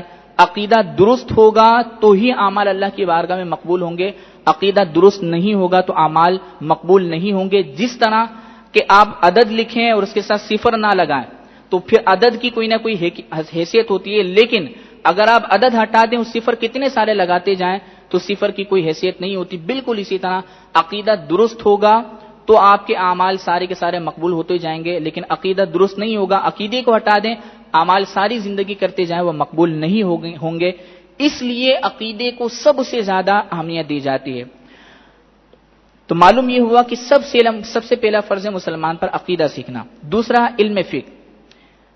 علم عقائد کے بعد عبادات و معاملات کی درستی کے لیے ہر شخص پر اس کی موجودہ حالت کے مطابق فقہی مسائل کا سیکھنا لازم ہوگا، جیسا کہ فتاوی رضویہ میں ہے۔ علم عقائد کے بعد پھر علم مسائل، نماز یعنی اس کے فرائض و شرائط و مفسدات جن کے جاننے سے نماز صحیح طور پر ادا ہو سکے۔ پھر جب رمضان آئے تو مسائل صوم یعنی روزہ، مالک نصاب نامی ہو تو مسائل زکوٰۃ، صاحب استطاعت ہو تو مسائل حج، نکاح کرنا چاہے تو اس سے متعلقہ ضروری مسئلے، تاجر ہو تو مسائل بیع و شراء یعنی خرید و فروخت کے مسائل، مزارع پر مسائل مزارعت یعنی کھیتی باڑی کے مسائل، موجر و مستاجر پر مسائل اجارہ یعنی سیٹ اور ملازم پر اجارے کے مسائل، وعلی ھذا القیاس۔ تو دوسرا اسٹیپ ہے اس مسائل شرع سیکھنا، یعنی عبادات کے مسائل، جتنی عبادتیں اللہ تعالیٰ نے ہم پر لازم کی ہے وہ مسائل سیکھنا، اور معاملات سے مراد جیسا کہ میں نے ابتداء وضاحت کر دی، اگر ہم خرید و فروخت کرتے ہیں تو خرید و فروخت کے مسائل، تجارت کے مسائل، نکاح کے، شادی شدہ کے لیے نکاح کے، طلاق کے، لعان کے، زہار وغیرہ کے مسائل سیکھنا لازم ہوگا۔ اور تیسرا اسٹیپ ہے علم تصوف۔ علم تصوف سے مراد اخلاقیات، ظاہری باطنی گناہوں کی معرفت حاصل کرنا، یعنی کون کون سی چیزیں ایسی ہیں کہ جو ظاہری گناہوں کی طرف لے جاتی ہیں، کون کون سی ایسی چیزیں جو باطنی گناہوں کی طرف لے جاتی ہیں، کون کون سی چیزیں ایسی ہیں جو ہمارے قلب کے اندر بگاڑ پیدا کر دیتی ہیں، وہ مسائل سیکھنا لازم۔ دیکھیے لکھا ہے، اخروی کامیابی اور دنیاوی زندگی کی پاکیزگی کے لیے اخلاقیات اور ظاہری اور باطنی گناہوں کا علم سیکھنا بھی فرائض دینیہ سے ہے۔ چنانچہ امام اہل سنت امام احمد رضا خان رحمت اللہ تعالی علیہ فرماتے ہیں، اور مسائل قلب سے مراد باطنی مسائل یعنی ظاہری اور باطنی گناہوں کی معرفت اور باطنی پاکیزگی کے لیے جو اہتمام کیا جاتا ہے وہ چیزیں۔ مسائل قلب یعنی فرائض قلبیہ مثل تواضع سے مراد عاجزی و اخلاص و توکل وغیرہ، اور ان کے طرق تحصیل یعنی ان کو حاصل کرنے کے طریقے، عاجزی کیسے حاصل ہوگی، کس طرح اخلاص حاصل ہو سکتا ہے، کس طرح انسان توکل کرے گا، اخلاص کیا چیز ہے، توکل کیا چیز ہے، تواضع کیا چیز ہے، فرمایا ان کے طرق تحصیل یعنی حاصل کرنے کے طریقے، اور محرمات باطنیہ یعنی باطنی وہ چیزیں جو باطنی گناہ ہیں، جو اللہ تبارک و تعالی نے ہمیں ان سے منع فرمایا کہ باطن کے اندر ان چیزوں کو داخل نہ ہونے دو۔ محرمات باطنیہ جیسے تکبر، ریا، عجب، حسد وغیرہ، اور ان کے معالجات یعنی ان کے علاج۔ حسد ہے تو حسد کا کیا علاج ہوگا، حسد کیا چیز ہوتی ہے، تکبر ہے تو تکبر کسے کہتے ہیں، اس کا علاج کیا ہوگا، ریاکاری ہے، ریاکاری کسے کہتے ہیں، اس کا علاج کیسے ہوگا، یہ تمام کے تمام فرمایا کہ اور ان کے معالجات کے علم کا علم بھی ہر مسلمان پر اہم فرائض میں سے، تو ہر مسلمان پر ان تین علوم کا سیکھنا لازمی اور ضروری قرار دیا گیا ہے۔ سب سے پہلے عقائد، کہ عقائد کے اندر ذرا سا بگاڑ انسان کو ایمان سے خارج کر سکتا ہے، یا تو کافر بنا دے گا یا پھر بدعتی بنا دے گا۔ دوسرا شرعی مسائل، نہ سیکھنے کی بنا پر ہماری عبادات زائل ہو سکتی ہیں اور ہمارے معاملات خراب ہو سکتے ہیں۔ تیسرا علم تصوف، ظاہری باطنی گناہوں کی معرفت، نہ سیکھنے کی بنا پر ہم بہت سارے گناہوں کا ارتکاب کر جائیں گے اور ہمیں علم بھی نہیں ہوگا، ہم اپنے فہم کے اندر ایک کامل پاکیزہ مسلمان ہوں گے لیکن حقیقتاً ایسا نہیں ہوگا۔ اب عقیدے کی تعریف کے لیے سب سے پہلے میں آپ کے سامنے دو تین باتیں عرض کر دیتا ہوں۔ دیکھیے ہمارے خیالات و تصورات کے 4 درجے ہوتے ہیں، یعنی جو کچھ ہم ذہن میں سوچتے ہیں وہ 4 طریقے کے ہوتے ہیں۔ کبھی ایسا ہوتا ہے کہ ہمارے خیالات و تصورات کے 2 پہلو ہوتے ہیں۔ مثال کے طور پر دور سے میں نے کسی کو آتا ہوا دیکھا تو مجھے ایسا لگا کہ حضرت علامہ رئیس قادری صاحب دامت برکاتہ علیہ تشریف لا رہے ہیں، مجھے ایسا محسوس ہوا، لیکن ابھی ایک ذہن کہتا ہے کہ علامہ رئیس قادری صاحب ہیں، ایک کہتا ہے نہیں ہے، ایک کہتا ہے ایک کہتا ہے نہیں ہے۔ تو جب ہماری خیالات و تصورات کی دو جانب ہو، دونوں برابر ہوں، یعنی ایک ذہن کہتا ہے کہ علامہ صاحب تشریف لا رہے ہیں، یہ علامہ صاحب ہی ہیں، اور ایک ذہن کہتا ہے نہیں ہے. دونوں جانب اگر خیالات و تصورات کی برابر ہو اسے کہتے ہیں شک. اگر ہمارے خیالات و تصورات کی دونوں جانب برابر ہوں، ایک ذہن کہتا ہے یہ چیز ہے، ایک ذہن کہتا ہے نہیں ہے، یعنی 50-50 ہو، دونوں جانب 50-50 ہو، 50% ہو، تو یہ کہلاتا ہے شک. اور اگر خیالات و تصورات کی ایک جانب غالب ہو، یعنی ایک جانب جھکاؤ زیادہ ہو اور دوسری جانب بالکل کم ہو، جسے علامہ صاحب سامنے سے تشریف لا رہے تھے، دور سے تو شک تھا لیکن تھوڑا قریب آئے تو اب ذہن یہ کہتا ہے کہ علامہ صاحب ہی، لیکن ابھی بھی تھوڑا سا گمان یہ کہ شاید علامہ صاحب نہیں کوئی اور ہے. تو اگر خیالات و تصورات کی ایک جانب کی طرف جھکاؤ زیادہ ہو اور دوسری کی طرف بالکل کم ہو، تو جس طرف ہمارا تصور زیادہ ہو، اس کا جھکاؤ زیادہ ہو، اسے کہتے ہیں غالب گمان یا گمان غالب. اور اگر ہمارے خیالات و تصورات کی دو جانب ہو اور ایک طرف جھکاؤ بالکل کم ہو، جیسا کہ ذہن یہ کہتا ہے کہ علامہ صاحب تشریف لا رہے ہیں، علامہ صاحب تشریف نہیں لا رہے، بالکل ہلکا سے ذہن ہے. زیادہ ذہن کہتا ہے کہ تشریف لا رہے ہیں، وہ تو غالب گمان ہو گیا. لیکن ایک دوسری جہت ہے جو یہ کہتی ہے کہ نہیں علامہ صاحب نہیں کوئی اور ہے، تو اسے کہتے ہیں وہم، کہ ہمارے خیالات و تصورات کی ایک جانب جھکاؤ بالکل معمولی ہو، یعنی ذہن کہتا ہے بس ایسا لگتا ہے نہیں ہے، لیکن زیادہ گمان یہ ہے کہ ہیں. تو جس طرف خیالات و تصورات کا جھکاؤ زیادہ ہو وہ غالب گمان بنے گا، اور جس طرف جھکاؤ بالکل معمولی سا ہو یہ بنے گا وہم. وہم کی ایک تعریف یہ بھی ہوتی ہے کہ غیر محسوس کو محسوس کرنا، یعنی ایک چیز ہے ہی نہیں پھر بھی ہم اسے محسوس کرنا شروع کر دیتے ہیں. جیسا کہ علامہ صاحب تشریف لا رہے ہیں تو میں نے علامہ صاحب کو دیکھا، میں نے سمجھ لیا کہ واقعی علامہ صاحب بھی ہے، لیکن پھر بھی ایک وہم، ایک ایسا تصور آ رہا ہے کہ نہیں ہے. تو یہ جو تصور ہے جو بالکل معمولی سا ہے اسے کہتے ہیں وہم. تو یہ تین صورتیں ہو گئیں. چوتھی صورت ہے کہ ہمارے خیالات و تصورات کی صرف ایک ہی جانب ہو، جیسا کہ دور تھے تو شک تھا علامہ صاحب، پھر قریب آئے تو غالب گمان ہو گیا، اور جب بالکل قریب آ گئے تو دیکھ کر فوراً اب خیالات و تصورات کی ایک ہی جانب رہ گئی کہ واقعی علامہ صاحب تشریف لا چکے ہیں. تو جب خیالات و تصورات کی ایک ہی جانب رہ جائے، دوسری جانب بالکل ختم ہو جائے، اسے کہتے ہیں یقین. اب دیکھیں نوٹس کے اندر علم عقائد سے متعلقہ ضروری معلومات اور اصطلاحات کا بیان. انسان کے خیالات و تصورات کے 4 درجے ہوتے ہیں. نمبر 1، خیال کی 2 جانب ہوں اور دونوں برابر ہوں، یعنی ایک ذہن کہتا ہے کہ یہ ہے، ایک ذہن کہتا ہے نہیں ہے. ایک ذہن کہتا ہے کہ حضرت تشریف لا رہے ہیں، ایک کہتا ہے نہیں لا رہے. تو یہ کہلاتا ہے شک کہ ہمارے خیال کی دونوں جانب برابر ہوں. دوسرا، 2 جانب ہوں لیکن ایک جانب جھکاؤ زیادہ ہو، اسے کہتے ہیں غالب گمان، یعنی خیالات و تصورات کی 2 جانب ہیں لیکن ایک جانب جھکاؤ زیادہ ہے. مثال کے طور پر 80 یا 90% ذہن کہتا ہے کہ یہ چیز ہے اور 10% ذہن کہتا ہے کہ نہیں ہے. تو جب 80 اور 90% ہمارا جھکاؤ ہے اسے کہیں گے غالب گمان، اور جس طرف 10% ہمارا ذہن کہتا ہے کہ یہ ہے یا نہیں ہے اسے کہیں گے وہم.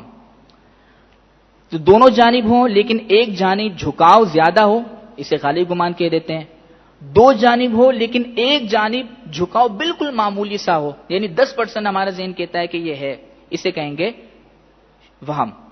اور چوتھا ہے خیال کی صرف ایک ہی جانب ہو، دوسری جانب بالکل ختم ہو جائے، اسے کہتے ہیں جانب مخالف بالکل ختم ہو جائے، اسے کہتے ہیں یقین. اب دیکھیے کیا لکھا ہے، خیال کی دونوں جانب برابر ہوں تو اسے شک کہتے ہیں. دونوں میں سے ایک جانب جھکاؤ زیادہ ہو تو اسے ظن غالب یا گمان کہتے ہیں یا غالب گمان کہتے ہیں. اور اگر ایک جانب جھکاؤ بہت ہی کم ہو تو اسے وہم کہتے ہیں. اور خیال کی ایک ہی جانب رہ جائے دوسری بالکل نہ ہو تو اسے یقین کہتے ہیں. اب جو ہمیں فوکس کرنا ہے وہ ہے یقین. یہ جو یقین ہے اگر اسی یقین کا تعلق اگر ہمارے دین سے ہو تو اسے کہتے ہیں عقیدہ. سمپل الفاظ میں آپ یوں سمجھ لیجئے کہ اگر کسی چیز پر ہمارا یقین دنیاوی اعتبار سے ہو تو وہ عقیدہ نہیں. جیسا کہ میں آپ سب کو دیکھ رہا ہوں میرا یقین ہے لیکن کیا یہ عقیدہ ہے؟ نہیں. عقیدہ کون سے یقین ہوگا؟ جس یقین کو ہم اعتبار دین قبول کریں وہ ہے ہمارا عقیدہ. مثال کے طور پر ہمارا عقیدہ ہے کہ اللہ تبارک و تعالی ایک ہے، اللہ کے علاوہ کوئی معبود نہیں، یہ ہے عقیدہ. کیوں؟ کیونکہ یہ ہمارا یقین تعلق رکھتا ہے دین سے. تو اگر کسی چیز پر ہمارا یقین ہو اور وہ یقین اعتبار دین ہو، کسی چیز پر ہم یقین کریں اور اسے دین بنائیں، یہ کہلائے گا عقیدہ. اب اگر دین بناتے ہوئے اگر ہم شرعی دلائل کی روشنی میں اس پر یقین کر رہے ہیں تو عقیدہ صحیحہ کہلائے گا. اور اگر غیر شرعی دلائل کی بنا پر ہم کسی چیز پر یقین کر رہے ہیں تو پھر وہ عقیدہ فاسدہ کہلائے گا۔ تو اب دیکھیے لکھا ہے کہ خیال کی ایک ہی جانب ہو دوسری بالکل نہ ہو تو اسے یقین کہتے ہیں۔ اب یہ یقین اگر دین سے متعلق ہو تو اسی کو عقیدہ کہتے ہیں۔ چنانچہ میر سید شریف جرجانی عقیدے کی تعریف کرتے ہوئے لکھتے ہیں العقائد ما یقصد فیہ نفس الاعتقادی دون العمل، یعنی عقائد وہ امور ہیں جن میں صرف دینی اعتقاد و یقین کا قصد و ارادہ کیا جاتا ہے، نہ کہ عمل کا۔ یعنی عقیدہ وہ ہوتا ہے کہ جس میں انسان یقین کرے اور وہ یقین ہمارے دین سے متعلق ہو، اس میں عمل نہیں ہوتا۔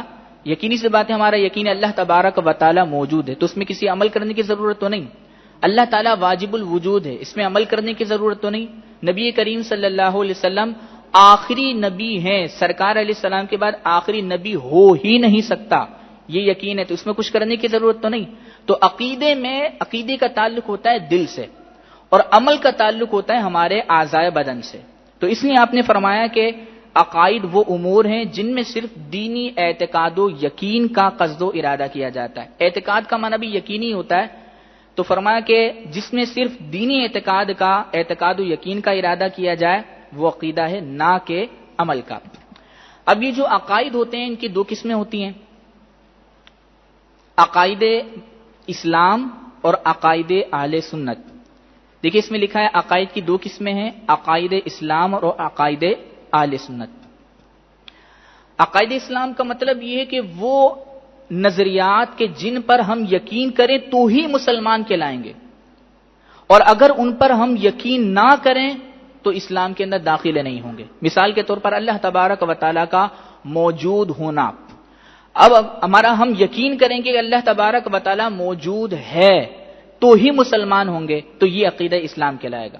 اور اگر اس پر یقین نہیں کریں گے تو اسلام سے خارج ہو جائیں گے، اسلام میں داخل ہی نہیں ہو سکیں گے۔ تو عقائد اسلام دیکھیے کیا لکھا ہے، عقائد اسلام ان نظریات کا نام ہے جن پر اعتقاد و یقین اسلام میں داخل کر دے جبکہ عدم اعتقاد اس سے خارج کر دے۔ عدم اعتقاد مطلب اعتقاد نہ ہونا، عدم مانا نہ ہونا، اعتقاد مانا یقین، یعنی وہ نظریات جن پر ہم یقین رکھیں گے تو اسلام میں داخل ہو جائیں گے، اور اگر یقین نہیں رکھیں گے تو اسلام میں داخل ہی نہیں ہو سکیں گے۔ دوسرا ہے عقائد اہل سنت، ان نظریات کا نام ہے جن پر اعتقاد و یقین اہل سنت و جماعت میں داخل کر دے اور عدم اعتقاد اس سے خارج کر دے۔ جیسا کہ ہم اہل سنت و جماعت کا عقیدہ ہے کہ نبی کریم صلی اللہ علیہ وسلم کو اللہ تبارک و تعالی نے ما کانا وما یکون کا علم عطا فرمایا، یعنی سرکار علیہ السلام سے پہلے جو کچھ ہو چکا اور جو کچھ سرکار علیہ السلام کے بعد ہونے والا تھا سب کا سب اللہ تبارک و تعالی نے علم اپنے حبیب کریم صلی اللہ علیہ وسلم کو عطا فرما دیا۔ یہ ہے عقیدہ اہل سنت۔ اب بعض مکاتب فکر سے تعلق رکھنے والے کہتے ہیں کہ سرکار علیہ السلام کو علم غیب دیا گیا لیکن ما کانا وما یکون کا علم نہیں، وہ علم غیب مانتے ہیں لیکن وہ کہتے ہیں کہ ما کانا وما یکون کو ہم نہیں مانتے۔ تو جو شخص علم غیب مانتا ہے لیکن ما کانا وما یکون کا انکار کرتا ہے تو وہ اہل سنت سے خارج ہو جائے گا، اور جو اقرار کرتا ہے کہ ہمارے آقا صلی اللہ علیہ وسلم کو اللہ نے ما کانا وما یکون کا علم عطا فرمایا تو وہ اہل سنت میں داخل ہو جائے گا۔ اس طرح اور بھی عقائد ہیں، تو جو عقائد اہل سنت و جماعت میں داخل کر دیں انہیں ہم کہیں گے عقائد اہل سنت، اور انشاءاللہ اس کورس کے اندر عقائد اسلام بھی بیان کیے جائیں گے اور عقائد اہل سنت بھی انشاءاللہ بیان کیے جائیں گے۔ اب ایک بات یاد رکھیے کہ لفظ فقہ یہ ہم سنتے رہتے ہیں، لفظ فقہ کا اطلاق ابتداً عقائد اور شرعی مسائل دونوں پر ہوتا تھا، یعنی جب بھی پہلے ابتدائی زمانے میں لفظ فقہ کہا جاتا تھا تو اس سے مراد عقائد بھی ہوتے تھے اور شرعی مسائل بھی ہوتے تھے، یعنی علم فقہ کے موضوع پر جو کتابیں لکھی جاتی تھیں ان میں عقائد بھی ہوتے تھے اور اس کے اندر شرعی مسائل بھی ہوتے تھے، لیکن بعد میں ان میں تقسیم ہو گئی، عقائد کا علم الگ کر دیا گیا اور شرعی مسائل کا علم الگ کر دیا گیا، تو پھر اس فقہ کے نام رکھ دیے گئے، پھر عقائد کے علم کو نام دیا گیا فقہ اکبر اور شرعی مسائل کے علم کا نام رکھا گیا فقہ اصغر۔ عقائد کے علم کو فقہ اکبر اس لیے کہا گیا کیونکہ عقیدے کی اہمیت زیادہ ہے جیسا کہ وضاحت کر دی گئی، اور اس کے بعد چونکہ اعمال کا دوسرا درجہ ہے اس لیے اسے فقہ اصغر کہا گیا، اکبر مانا بڑا، اصغر مانا چھوٹا۔ اب دیکھیں نوٹس میں لکھا ہے فقہ کی اقسام، اس کی دو قسمیں ہیں، فقہ اصغر، یہ تھوڑا سا آگے پیچھے ہو گیا، فقہ اصغر اور فقہ اکبر۔ فقہ اکبر جس میں عقائد اسلام کو دلائل کے ساتھ جانا جائے، یعنی فقہ اکبر کو آپ یوں سمجھ لیجئے علم عقائد، جس میں عقائد اسلام کو دلائل کے ساتھ جانا جائے، اس علم کو علم کلام بھی کہتے ہیں، اور اس کے ساتھ ایک اور ایڈ کر لیجئے، اسے علم توحید بھی کہتے ہیں، علم توحید۔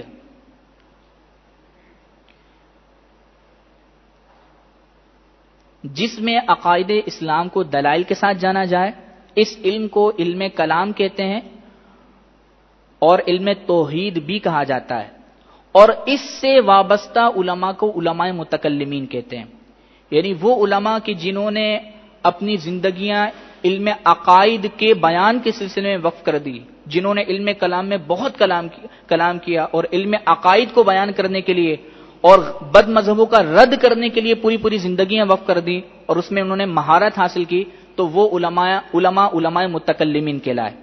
تو علم عقائد سے تعلق رکھنے والے کہ جنہوں نے علم عقائد کے اندر بہت زیادہ ڈیپلی مطالعہ کیا، قرآن و حدیث سے عقائد کو ثابت کیا اور بد مذہبوں کا رد کیا، تو وہ علماء متکلمین کہلائے۔ تو لکھا ہے ان سے وابستہ علماء کو علماء متکلمین کہتے ہیں، اور ان مسائل کو اصول کہا جاتا ہے۔ اصول یہ اصل کی جمع ہے، اصل کہتے ہیں جڑ کو۔ تو چونکہ عقائد ایک جڑ کی حیثیت رکھتے ہیں، چونکہ عقائد نہیں ہوں گے تو وضاحت کی گئی اعمال مقبول نہیں ہوتے، تو اس لیے ان کو اصول کہا جاتا ہے، جڑ کہا جاتا ہے کہ یہ بنیاد ہے ہمارے اسلام کی۔ تو ان مسائل کو اصول کہا جاتا ہے، یعنی بنیاد۔ دوسرا فقہ اصغر، جس میں احکام شرعیہ عملیہ کو ان کے تفصیلی دلائل کے ساتھ جانا جائے، ان کو علم فقہ کہا جاتا ہے، یعنی عبادات، معاملات، یہ تمام کے تمام دلائل کے ساتھ اگر جانے جائیں تو اسے علم فقہ سے تعبیر کیا جاتا ہے، یہ فقہ اصغر کہلائیں گے۔ ان سے وابستہ علماء کو فقہا کہتے ہیں۔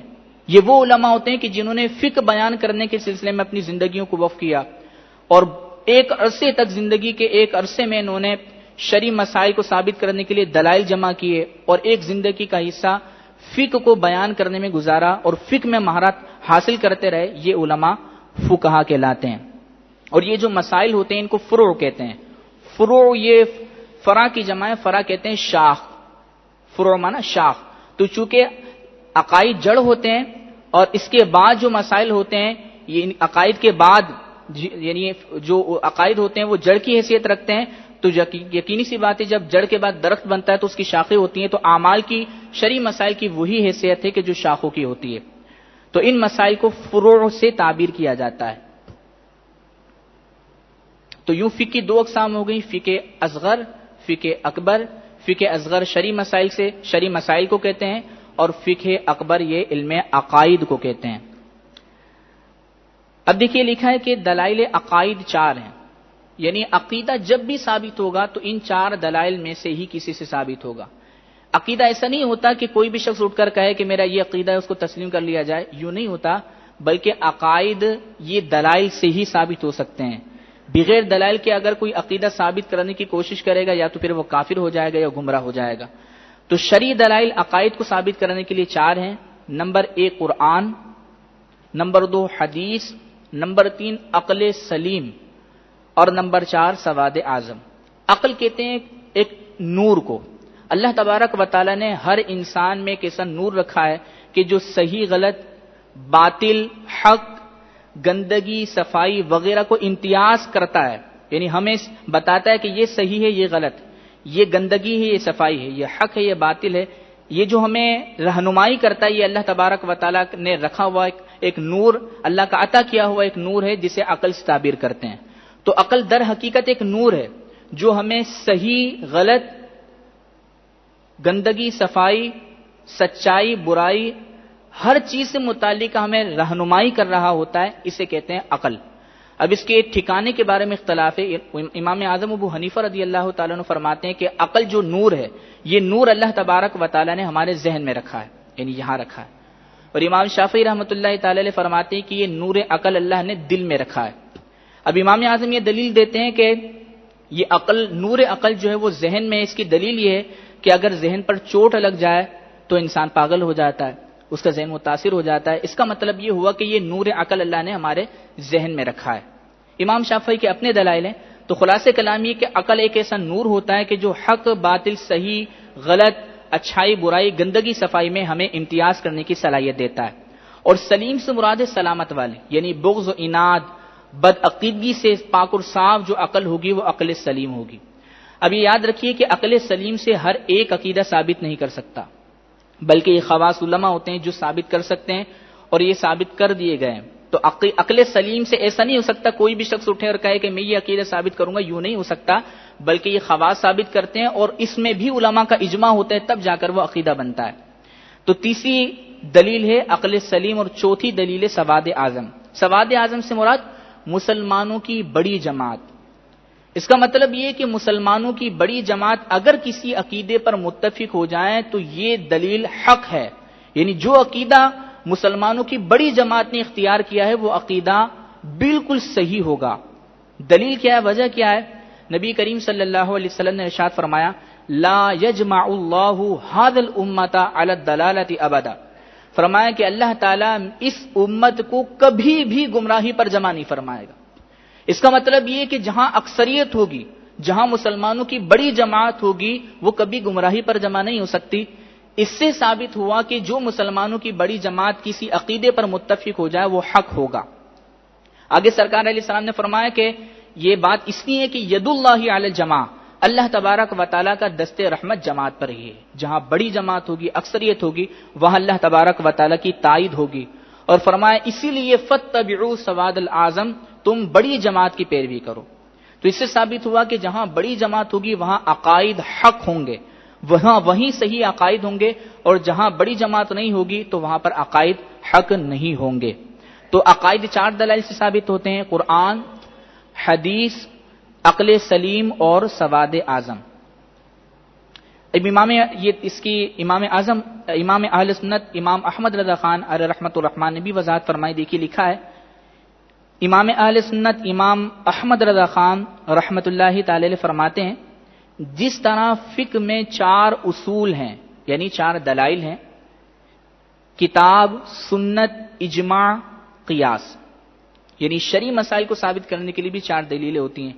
کوئی بھی شرعی مسئلہ ثابت ہوگا تو یا تو قرآن سے ثابت ہوگا، یا حدیث سے ثابت ہوگا، یا پھر اجماع سے ثابت ہوگا۔ اجماع کسے کہتے ہیں؟ نبی کریم صلی اللہ علیہ وسلم کے ایک زمانے کے نیک، متقی، پرہیزگار علماء اور فقہاء کا کسی ایک شرعی مسئلے پر متفق ہو جانا۔ اگر نبی کریم صلی اللہ علیہ وسلم کے ایک زمانے کے نیک، متقی، پرہیزگار علماء و فقہاء کسی ایک مسئلے پر جمع ہو جاتے ہیں تو ہم کہیں گے اس مسئلے پر اجماع ہو چکا ہے۔ اور قیاس کا مطلب یہ ہوتا ہے کہ پہلے سے ثابت شدہ مسئلے کی روشنی میں ایک نیا مسئلہ ثابت کرنا۔ مثال کے طور پر اللہ تبارک و تعالی نے شراب کو حرام قرار دیا، تو اس کی علت کیا ہے؟ نشہ۔ تو یہ مسئلہ پہلے سے ثابت ہے نا قرآن سے کہ شراب حرام ہے، علت کیا ہے؟ نشہ۔ اسی کی روشنی میں، اسی علت کی روشنی میں ایک اور نیا مسئلہ ہم نے ثابت کیا کہ جس کا حکم قرآن و حدیث میں نہیں تھا، وہ کیا ہے؟ بھنگ، افیون۔ علماء نے دیکھا کہ بھنگ کے اندر نشہ ہے، شراب کے اندر بھی نشہ تھا، تو بھنگ کو قیاس کیا شراب پر۔ جس طرح شراب نشے کی وجہ سے حرام قرار دی گئی، اسی طرح بھنگ اور افیون بھی حرام ہوگی، تو اسے کہیں گے قیاسن۔ اب یہ جو بھنگ اور افیون ناجائز ثابت ہوئی، یہ قیاسن ثابت ہوگی۔ تو پہلے سے ثابت شدہ مسئلے کی روشنی میں ایک نیا مسئلہ ثابت کرنا، یہ قیاس کہلاتا ہے۔ تو اعلیٰ حضرت فرماتے ہیں جس طرح فقہ میں 4 اصول یعنی دلائل ہیں، کتاب، سنت، اجماع، قیاس، یوں ہی عقائد میں 4 اصول یعنی دلائل ہیں، کتاب، سنت، سواد اعظم، عقل صحیح۔ فرمایا تو جو ان میں ایک ذریعے سے کسی مسئلہ عقائد کو جانتا ہے، دلیل سے جانتا ہے، نہ کہ بے دلیل محض تقلیدن، یعنی اگر ان 4 دلائل سے کوئی بھی اپنا عقیدہ جان لیتا ہے تو فرمایا کہ وہ عقائد دلیل سے ہی جان رہا ہے۔ قرآن سے کوئی عقیدہ سیکھا تو دلیل سے ثابت ہوا، حدیث سے سیکھا تو حدیث ایک دلیل ہے۔ اسی طرح سواد اعظم، اہل سنت و جماعت جس عقیدے پر متفق ہیں، اگر کوئی اس عقیدے کو فالو کرتا ہے کہ تمام کے تمام سنی اسی پر متفق ہیں، تو سواد اعظم کی پیروی کرتے ہوئے اگر کوئی عقیدہ اختیار کرتا ہے تو یہ بھی دلیل سے عقیدے کو اپنانا ہے، یہ بھی بغیر دلیل نہیں ہے۔ مثال کے طور پر کسی شخص کو یہ نہیں معلوم کہ یہ مسئلہ، یہ عقیدہ قرآن سے ثابت ہے، اسے نہیں معلوم کہ یہ عقیدہ حدیث سے ثابت ہے، اسے نہیں پتا کہ یہ عقیدہ عقل سلیم سے ثابت ہے، لیکن اسے یہ ضرور مسئلہ معلوم ہے کہ اہل سنت و جماعت اس عقیدے پر متفق ہیں اور وہ اس وجہ سے عقیدے کو اپنا رہا ہے، تو یہ بھی دلیل کے ذریعے عقیدے کو اپنانا ہے، بے دلیل نہیں ہے۔ چنانچہ اگر کوئی شخص یہ کہتا ہے کہ یہ میں نے عقیدہ بنایا اس وجہ سے کہ یہ اہل سنت و جماعت کا ہے، تو یہ بالکل دلیل کے روشنی میں عقیدے کو ثابت کرنا ہے اور اپنانا ہے، بغیر دلیل یا محض تقلیداً اپنانا نہیں ہے۔ اس میں تقلید نہیں ہے۔ تقلید کیوں نہیں ہے انشاءاللہ ہم کل کی نشست میں انشاءاللہ بیان کریں گے۔ اس کی وجہ یہ ہے کہ عقائد میں تقلید جائز نہیں ہوتی، یہ انشاءاللہ بیان کیا جائے گا کہ شرعی مسائل میں تقلید لازم ہوتی ہے لیکن عقائد میں تقلید جائز نہیں ہوتی۔ عقائد میں تقلید بسا اوقات انسان کو گمراہ یا کافر کر دیتی ہے۔ اللہ تعالیٰ کی بارگاہ میں دعا ہے کہ جتنے عقائد ہم نے یہاں پر سیکھے ان تمام کے تمام عقائد، جتنی معلومات یہاں پر ہم نے حاصل کی انہیں اپنے ذہن میں محفوظ رکھنے اور پختہ کر کے دوسروں کو بیان کرنے کی ہم سب کو توفیق عطا فرمائے۔ وآخر دعوانا ان الحمدللہ رب العالمین۔ دعا فرمائے۔ الحمد لله رب العالمين والصلاة والسلام على سيد الأنبياء والمرسلين اللهم إني أسألك علما نافعا ورزقا واسعا وشفاء من كل داء اللهم ربي يسر ولا تعسر وتمم لنا بالخير وبك نستعين يا فتاح يا فتاح يا فتاح۔ رب کریم ہم سب کا علم عقائد کورس میں شرکت کرنا اپنی بارگاہ میں قبول فرما۔ رب کریم ہم سب کے سینوں کو اور اذہان کو تفقہ فی الدین کے لیے، علوم دینیہ کو سیکھنے کے لیے وسعت و کشادگی عطا فرما۔ یا رب کریم عز و جل ہم سب کو علم سیکھنے کی اور علم سکھانے کی توفیق عطا فرما۔ یا رب کریم عز و جل ہم سب کو یہ عقائد دوسروں تک منتقل کرنے کی توفیق عطا فرما۔ یا رب کریم عز و جل ہم سب کو لغزشوں سے محفوظ فرما، ہم سب کے ایمان اور عقیدے کی حفاظت فرما، ہم سب کو مسلک اہل سنت و جماعت پر استقامت عطا فرما۔ یا رب کریم عز و جل جو کچھ ہم نے سیکھا یا رب کریم اسے دوسروں کو بیان کرنے کی توفیق عطا فرما۔ جو کچھ ہم نے دعائیں کی سب کو نبی کریم صلی اللہ علیہ وسلم کے صدقے طفیل مقبول فرما۔ قال اللہ تعالی فی شان حبیبہ ان اللہ وملائکتہ یصلون علی النبی یا ایھا الذین آمنوا صلوا علیہ وسلموا تسلیما۔ اللهم صل على سيدنا ومولانا محمد معدن الجود والكرم وآله وصحبه وبارك وسلم صلاة وسلاما عليك يا سيدي يا رسول الله۔ سبحان ربك رب العزة عما يصفون وسلام على المرسلين والحمد لله رب العالمين۔